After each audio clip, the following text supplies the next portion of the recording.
Most people don't actually love anybody, but they think they do, but in reality, they actually just really, really like people. I'll explain why.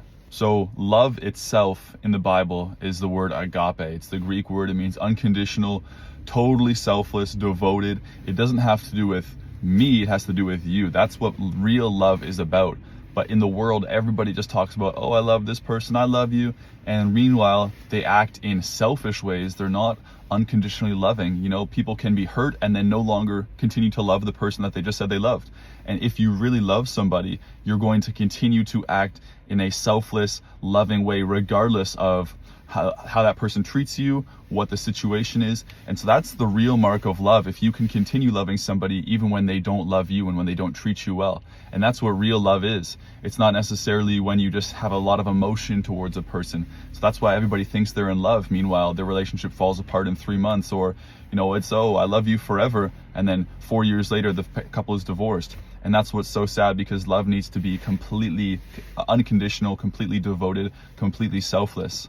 And so that's the call for Christians. If you are a Christian and you say you love somebody, but that person that you say you love can hurt you to a way that you will treat them differently, that shows that there is actually not real, genuine love in your heart for that person.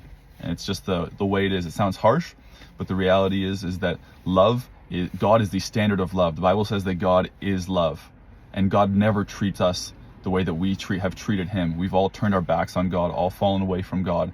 And if he treated us in that same way, then he would just be loving like humans love, which is not love at all. It's just it's emotion. You know, it's a feeling of liking something really a lot, not actually genuinely loving. God is the standard of love, and his love is unconditional, unchanging. Regardless of how we act, he will act in the same way. And that's what makes God amazing. And he calls us to that same standard of love. He says, as I have loved you, so love one another. That's what Jesus says. And so the command to love, it's not a command simply of acting in your emotion, and you can love this person for now, but then, you know, later if they treat you badly or do something you don't like, you will treat them differently. You will stop loving them. That's not what love is. Love never fails. Love never changes.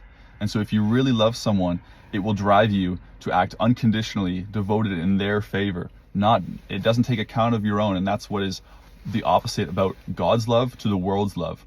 The world's love is very conditional, very all about how they're being treated, but God's love is unconditional, never changing. So that's the real definition of love. Don't say that you love somebody if you're not treating them unconditionally.